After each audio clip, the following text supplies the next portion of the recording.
IAS அதிகாரிகள் 20 பேரை பணியிட மாற்றம் செய்து தமிழக அரசு உத்தரவிட்டுள்ளது. மின்சாரத்துறை செயலராக இருந்த ராதாகிருஷ்ணன் மாற்றப்பட்டு அருண் ராய் நியமனம் செய்யப்பட்டுள்ளார். தொழில் முதலீட்டு நிறுவன ஆணையராக சுப்ரியா சாஹூ, உயர்கல்வித்துறை செயலராக தீரஜ் குமார், இந்து அறநிலையத்துறை ஆணையராக ரத்னா ஆகியோர் நியமிக்கப்பட்டுள்ளனர். ஒடிசா மற்றும் ஜார்க்கண்ட் மாநிலங்களில் ரயில் பாதை உருவாக்குவது பொருளாதார வளர்ச்சிக்கு ஊக்கமளிக்கும் என பிரதமர் மோடி தெரிவித்துள்ளார். வரும் ஆண்டுகளில் இத்திட்டம் இளைஞர்களுக்கு பல வேலைவாய்ப்புகளை உருவாக்கும் என்றார். காமராஜருக்கு பிறகு தமிழகத்துக்கு நேர்மையான முதல்வர் கிடைக்கல. 59 வருஷத்துக்கு அப்புறம் மீண்டும் ஒருமுறை லஞ்சம் வாங்காத நேர்மையான முதல்வர் வேண்டும் என்று மக்கள் விஜயை தேர்ந்தெடுத்திருக்கிறார்கள் என மாணிக்கம் தாக்கூர் முதல்வர் விஜயை பாராட்டியுள்ளார். நாட்டில் போக்குவரத்து நெரிசலை குறைக்கும் விதமாக மின்சாரத்தில் இயங்கும் பறக்கும் பஸ்கள் மற்றும் வான்வழி பாட் போக்குவரத்து முறைகளை விரைவில் அறிமுகம் செய்ய இருப்பதாக மத்திய சாலை போக்குவரத்து அமைச்சர் நிதின் கட்கரி தெரிவித்துள்ளார். கல்வி நிறுவனம், கோவில், பஸ் நிலையம் அருகே இருக்கும் டாஸ்மாக் மதுக்கடைகளின் விவரங்களை அனுப்பி வைக்கும்படி பொதுமக்களுக்கு அண்ணாமலை தலைமையிலான வி த லீடர்ஸ் அமைப்பு வேண்டுகோள் விடுத்துள்ளது. பார்லிமெண்ட் கூட உள்ள நிலையில் வரும் 21ஆம் தேதி தேஜ எம்பிக்கள் ஆலோசனைக் கூட்டத்திற்கு அழைப்பு விடுக்கப்பட்டுள்ளது. பார்லிமெண்ட் வளாகத்தில் காலை 9:30 மணிக்கு நடக்கும் இக்கூட்டத்தில் எம்பிக்கள் மத்தியில் பிரதமர் மோடி உரையாற்ற உள்ளார். ரஷ்யாவிடமிருந்து கச்சா எண்ணெய் மற்றும் எரிவாயுவை வாங்கும் இந்தியா, சீனா உட்பட 5 நாடுகளுக்கு 100% வரை வரி விதிக்கும் மசோதா அமெரிக்க பார்லிமென்டில் தாக்கல் செய்யப்பட்டுள்ளது. ரஷ்யாவின் ஆற்றல் துறையை முடக்கும் நோக்கில் இந்த நடவடிக்கை எடுக்கப்பட்டுள்ளது. அணைகளில் போதிய அளவு தண்ணீர் இல்லாததால் காவிரியில் தமிழகத்திற்கு தண்ணீர் திறந்துவிட முடியாது என காவிரி நீர் ஒழுங்குமுறை கூட்டத்தில் கர்நாடக அரசு தெரிவித்துள்ளது. கம்யூனிஸ்ட் கட்சி வாக்கு சதவீதத்தை நிரூபிக்க சூழல் ஏற்பட்டால் தனித்தே களம் காண்பார்கள் என இந்திய கம்யூனிஸ்ட் மாநில செயலாளர் வீரபாண்டியன் தெரிவித்துள்ளார். எங்களுக்கும் வாக்களிக்க மக்கள் தயாராக இருக்கிறார்கள் என்றார். இந்தியாவின் வளர்ச்சிக்காக தன் வாழ்க்கையை அர்ப்பணித்தவர் காமராஜர். கல்வி, ஒருங்கிணைந்த வளர்ச்சியில் அவர் ஆற்றிய பங்களிப்பு எதிர்கால தலைமுறைக்கு வழிகாட்டியாக திகழ்கிறது என பிரதமர் மோடி கூறியுள்ளார். மக்கள் நலனுக்காக தன் வாழ்நாளை அர்ப்பணித்த முன்னாள் முதல்வர் காமராஜர் அடிச்சுவட்டில் நாமும் பயணித்து பலமான தமிழகத்தை உருவாக்க உறுதியேற்போம். கர்ம வீரர் காமராஜரின் புகழ் ஓங்குக என முதல்வர் விஜய் புகழாரம் சூட்டினார். கர்ம வீரர் காமராஜரின் புகழ் தமிழ்நாடு உள்ள மட்டும் நிலைத்திருக்கும் என திமுக தலைவர் ஸ்டாலின் கூறியுள்ளார். தமிழகத்தின் கல்வி, தொழில், வேளாண் வளர்ச்சிக்கு வலுவான அடித்தளம் அமைத்தவர் காமராஜர் என ஸ்டாலின் புகழாரம் சூட்டியுள்ளார். தமிழகத்தின் வளர்ச்சிக்கு வித்திட்ட பெருந்தலைவர் காமராஜரின் பிறந்த நாளில் அவரது பெரும் புகழை போற்றி வணங்குவோம் என அதிமுக பொதுச் செயலாளர் பழனிசாமி வாழ்த்து தெரிவித்துள்ளார். சென்னையில் முதல்வர் விஜயை சிபிஎம் மாநில செயலர் பி. சண்முகம் சந்தித்தார். மேகமலை கிராமத்தில் இருந்து மக்களை அப்புறப்படுத்தக்கூடாது என வலியுறுத்தினார். தனியார் நிறுவனமுடனான ஒப்பந்தத்தை ரத்து செய்து தூய்மை பணியாளர்களை பணி நிரந்தரம் செய்ய வேண்டும் உள்ளிட்ட பல்வேறு கோரிக்கையை முன்வைத்ததாக முதல்வர் விஜயை சந்தித்த பின் மார்க்சிஸ்ட் கம்யூனிஸ்ட் மாநில செயலாளர் சண்முகம் கூறினார். பழனிசாமியும் அவரது மகனும் தங்களது சொந்த சுயநலத்திற்காக கட்சியை பயன்படுத்தியதாலேயே அதிமுக தற்போது அழிவை நோக்கி சென்றுள்ளது. தனது தவறான அரசியல் முடிவுகளால் தான் அந்த கட்சி பாதாளத்திற்கு சென்று வீழ்ச்சியடைந்துள்ளது என்பதை EPS முதலில் உணர வேண்டுமென அமைச்சர் நிர்மல்குமார் கூறினார். அதிமுகவை ஜெயலலிதாவிடம் ஜானகி கொடுத்தது போல் பழனிசாமியும் யாரிடமாவது கொடுத்துவிட வேண்டும் என அமைச்சர் நிர்மல்குமார் தெரிவித்தார். எம்ஜிஆர் தொடங்கிய கட்சியை மூட்டை கட்டிவிட்டு அவர் சேலத்தில் அமர்ந்து விட்டார் எனவும் விமர்சித்தார். எப்படி ஒரு கட்சியை அழிக்க முடியும் என்று யாராவது PhD செய்தால் அதில் பழனிசாமி முக்கிய கதாபாத்திரமாக இருப்பார். முதலில் அதிமுகவை காப்பாற்றும் வேலையை அவர் பார்க்கட்டும் என மாணிக்கம் தாக்கூர் கூறியுள்ளார். கேரள அரசின் போதைப் பொருள் ஒழிப்பு நடவடிக்கையான ஆபரேஷன் தூஃபான் திட்டத்திற்கு ஆதரவு கோரும் வகையில் கேரள உள்துறை அமைச்சர் ரமேஷ் சென்னிதலா தமிழக முதல்வர் விஜயை நேரில் சந்தித்து பேசினார். நாங்கள் சொல்வதை விட நீங்கள் சொன்னால்தான் கேட்பார்கள். மது பழக்கத்தை நிறுத்த வலியுறுத்துங்கள் என திருப்பூரில் காமராஜர் பிறந்த நாளையொட்டி நடந்த பள்ளி விழாவில் மாணவர்களுக்கு அண்ணாமலை வலியுறுத்தினார். என் மனதுக்கு பட்டதை உண்மைகளை விசாரணையில் பதிலாக கூறியிருக்கிறேன். முழு ஒத்துழைப்பையும் வழங்கியிருக்கிறேன்.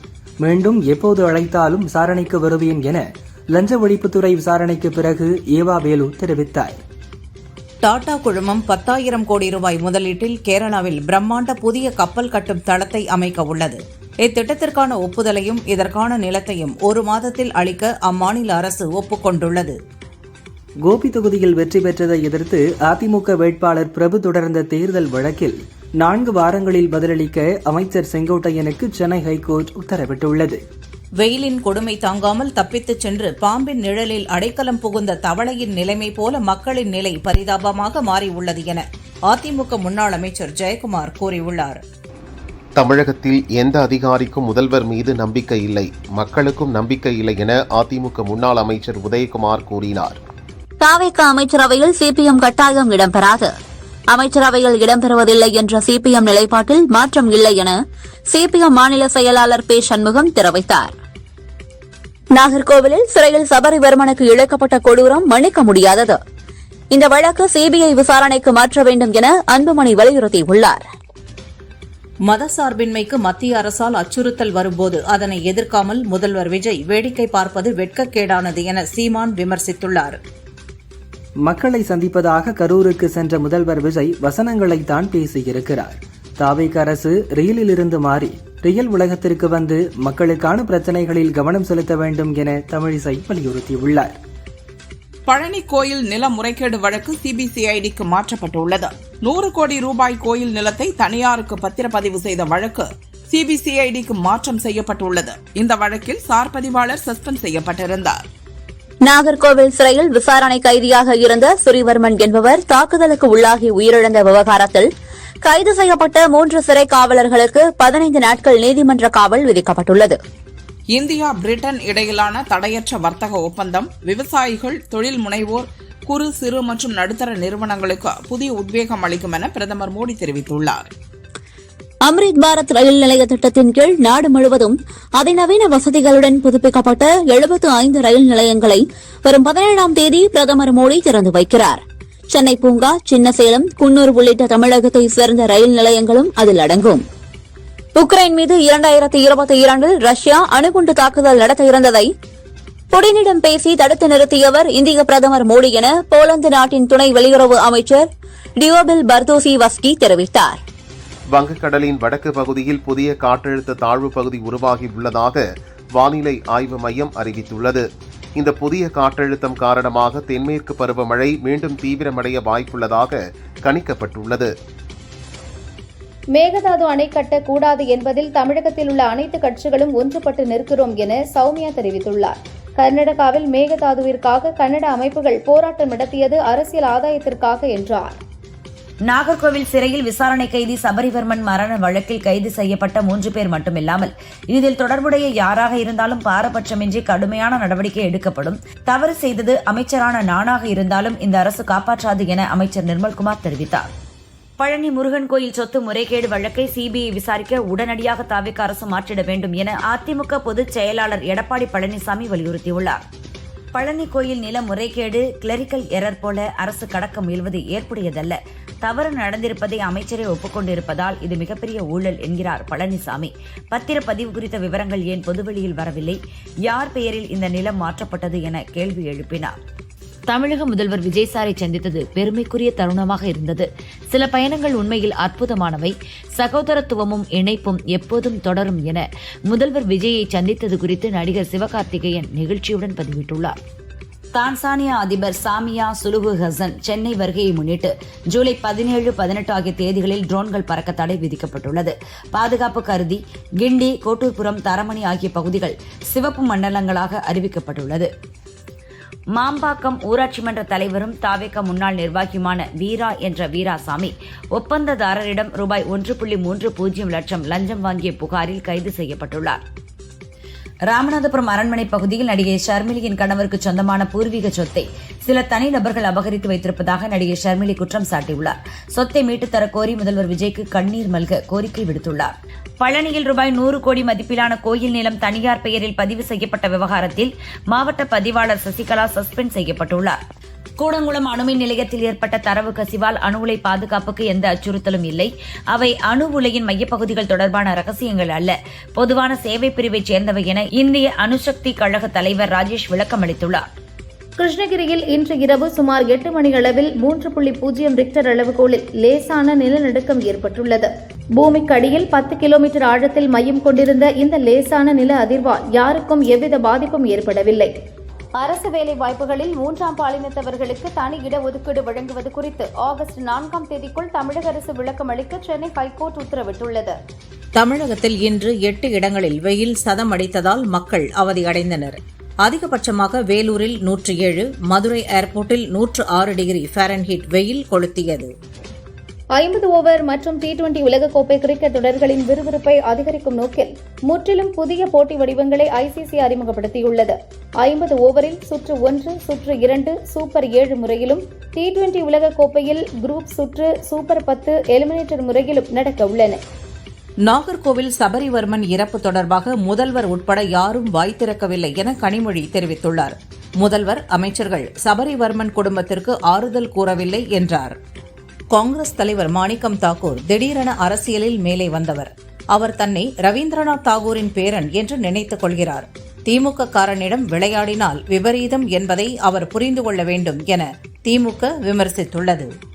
முதல்வர் விஜயை ஒருமையில் பேசியதாக கூறி முன்னாள் அமைச்சர் செல்லூர் ராஜு மீது நடவடிக்கை எடுக்க வலியுறுத்தி தாவேக வழக்கறிஞர்கள் மதுரை போலீஸ் கமிஷனரிடம் புகார் அளித்துள்ளனர். தமிழக வளர்ச்சிக்காக உழைத்த பெருந்தலைவர் காமராஜர் புகழ் ஓங்கட்டும் என உதயநிதி தெரிவித்துள்ளார். கல்வி, தொழில்துறை வளர்ச்சிக்கு காமராசர் ஆற்றிய பங்களிப்பு மகத்தானவை என்றார். செங்கல்பட்டு கிழக்கு மாவட்ட இணை செயலாளர் வீராசாமி அடிப்படை உறுப்பினர் பொறுப்பிலிருந்து நீக்கம் செய்யப்பட்டுள்ளார். தாவேகாவுக்கு களங்கம் விளைவிக்கும் வகையில் நடந்து கொண்டதாக அவர் மீது தலைமை ஒழுங்கு நடவடிக்கை எடுத்துள்ளது.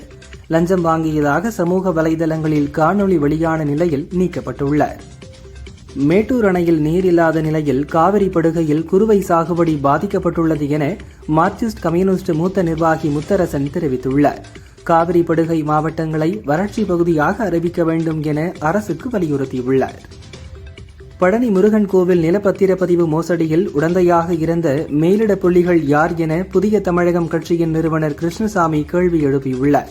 கோவிலின் 100 கோடி ரூபாய் மதிப்பிலான 1.40 ஏக்கர் நிலம் 3 தனிநபர்களுக்கு பத்திரப்பதிவு செய்தது எப்படி என கேட்டுள்ளார்.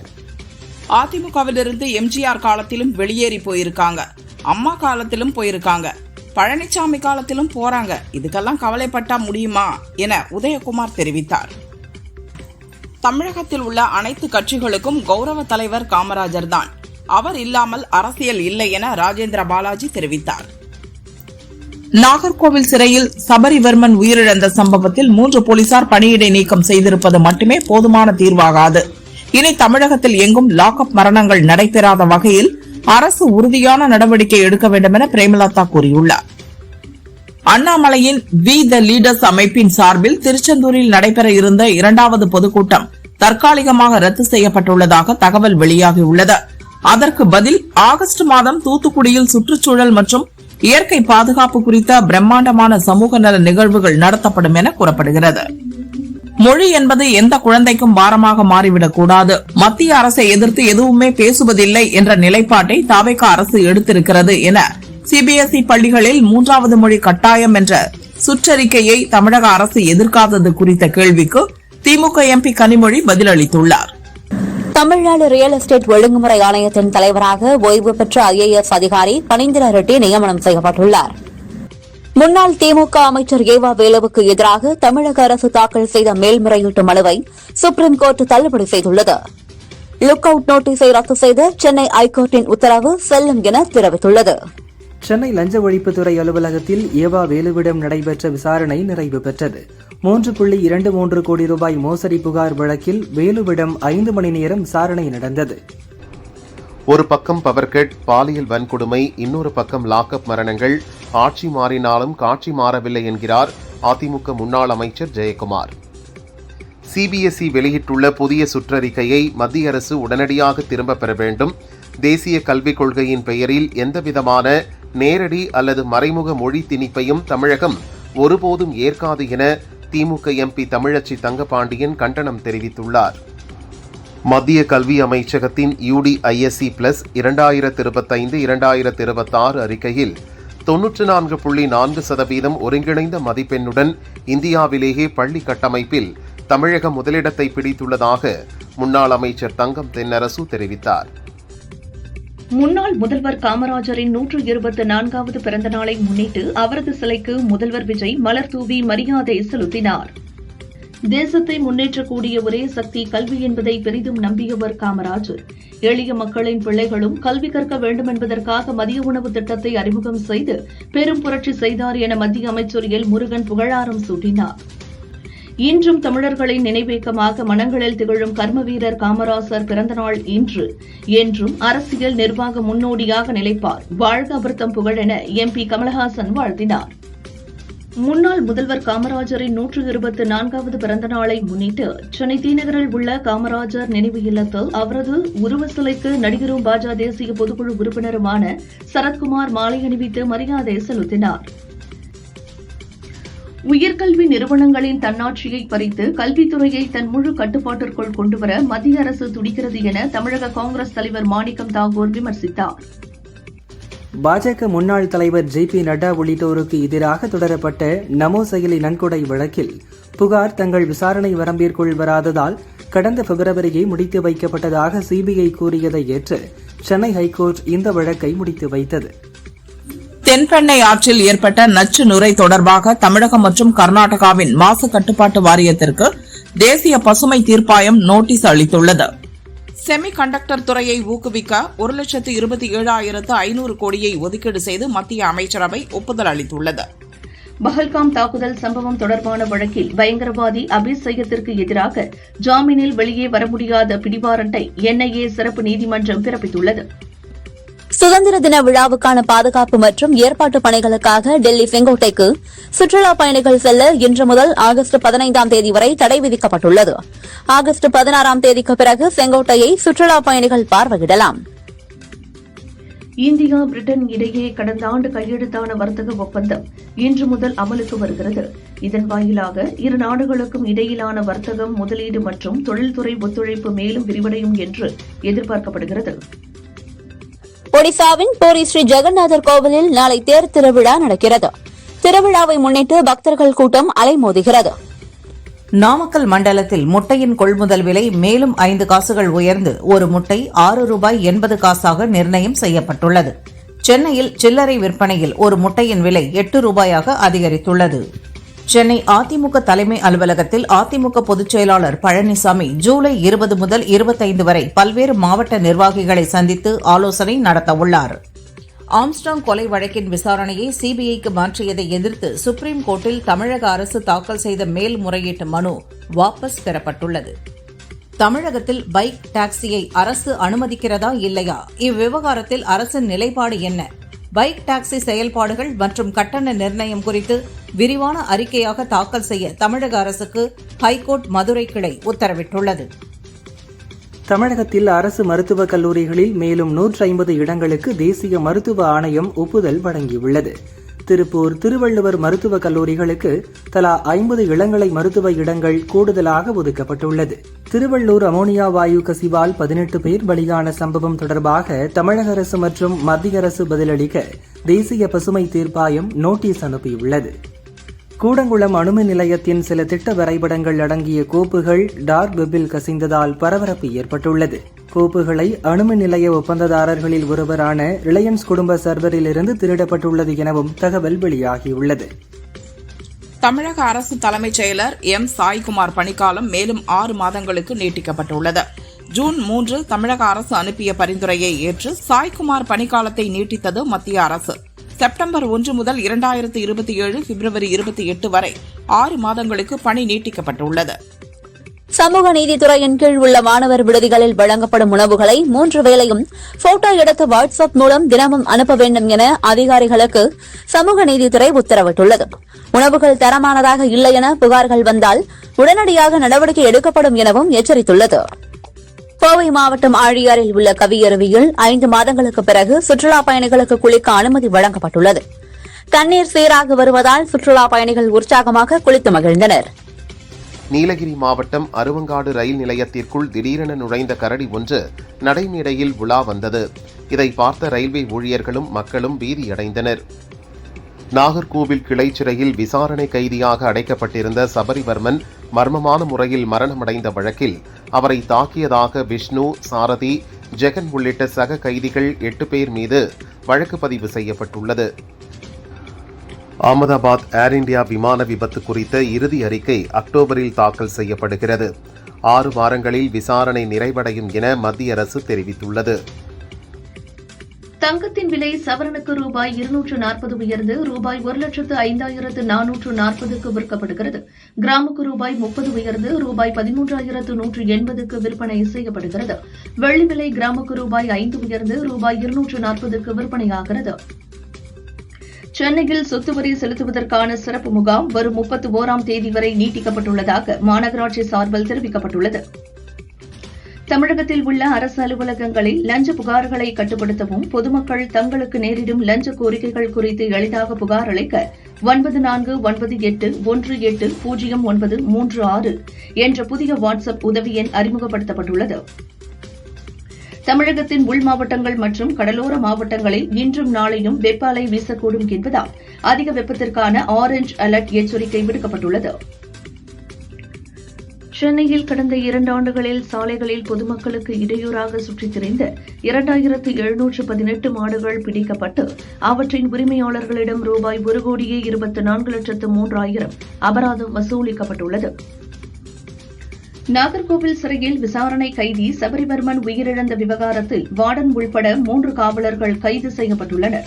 சென்னை புழல் சிறையில் அடைக்கப்பட்டிருந்த விசாரணை கைதி மருத்துவமனை கொண்டு செல்லும் வழியில் இறந்தார். கஞ்சா வழக்கில் கைதான 44 வயது பாலாஜி மருத்துவமனை செல்லும் வழியில் நெஞ்சுவலியில் இறந்தார்.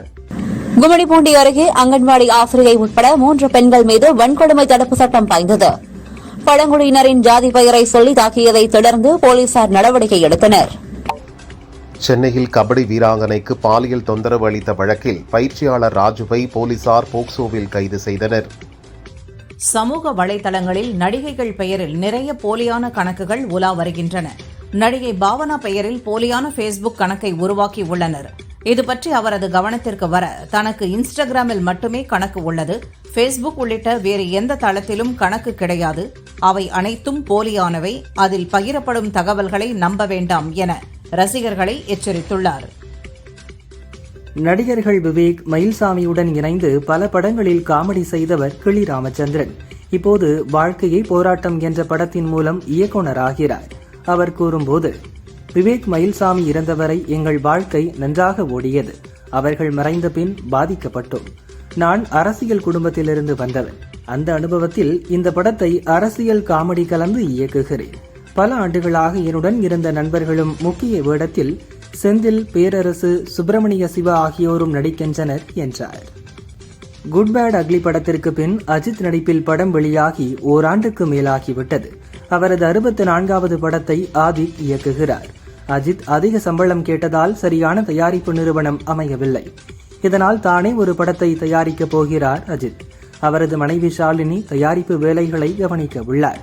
இதற்கான பணிகள் துவங்கியுள்ளன. நடிகை ஸ்ருதிஹாசன் சென்னையில் புதிதாக அடுக்குமாடி குடியிருப்பு ஒன்றை வாங்கி குடியேறியுள்ளார். இவ்வளவு காலம் மும்பையில் வாழ்ந்தவர் இப்போது சென்னையில் வசிக்க காரணம் இருக்கிறது. அவரது தந்தை நடிகர் கமல் நடிப்பு தாண்டி ரஜினியின் தர்மன், சிவகார்த்திகேயனின் செய்யோன் உள்ளிட்ட படங்களை தயாரிக்கிறார். அனைத்துமே பெரிய பட்ஜெட் படங்கள் என்பதால் மகள் ஸ்ருதி கவனித்துக் கொள்வதும் சரியாக இருக்கும் என கமல் முடிவெடுத்துள்ளாரா? கன்னட நடிகரான சிவராஜ்குமார் தமிழில் அபிஷன் ஜீவந்துடன் ஒரு படத்திலும் ரஜினியின் ஜெயிலர் 2விலும் நடிக்கிறார். அடுத்தபடியாக கார்த்திக் ராஜு இயக்கத்தில் வெல்கம் டு வைல்டு லைஃப் என்ற படத்தில் வைல்டு லைஃப் போட்டோகிராஃபராக நடிக்கிறார். இதன் முதல் பார்வை அவரது பிறந்த நாளில் வெளியானது. தமிழ், கன்னடம், தெலுங்கு உள்ளிட்ட மொழிகளில் படம் உருவாகிறது. முதல்வர் விஜய் நடித்த ஜனநாயகன் திரைப்படம் வரும் 23ஆம் தேதி ரிலீஸ் ஆகிறது.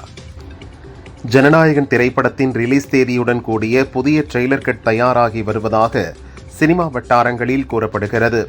ரிலீஸ் தேதியுடன் இந்த ட்ரெய்லரும் வெளியாகும் என்று எதிர்பார்க்கப்படுவதால் ரசிகர்கள் மத்தியில் படத்தின் மீதான எதிர்பார்ப்பு மேலும் அதிகரித்துள்ளது.